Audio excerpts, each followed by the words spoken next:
you look at the expectations of the market in terms of where interest rates are being priced, there's a certain degree of probability of an interest rate cut.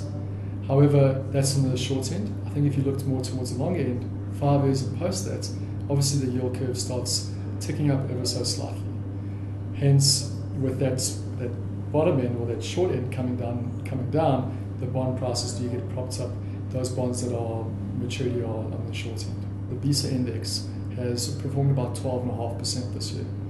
As I mentioned, a large portion of that was the coupon flow. Now, if you look at it, 5.5% was the price appreciation of those bonds. In order to get that price appreciation, you needed around about 1% drop in interest rates across the curve to get that price appreciation.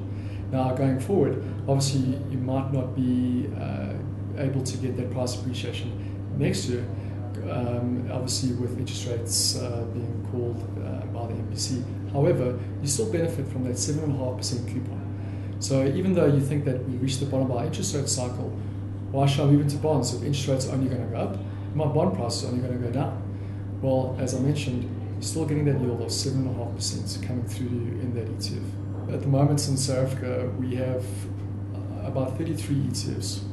A large amount of those are steered towards the equity side, namely the top 40, and there's been some repackaging of the top 40, either equity weighted or some sort of fundamentally weighted ETF. But at the moment, we only have 2 government bond ETFs, one of them being the ZGov ETF. I think the demand for ETFs has been predominantly in commodity-based ETFs, as well as some lesser-known commodity-based exchange-traded notes, which are issued out of a bank's balance sheet, which gives you that exposure to commodities. At the moment, it's very hard to get any other commodity ETF listed in South Africa, namely because of foreign alliance restrictions. But I think the commodity ETF that we have at the moment is doing a pretty good job.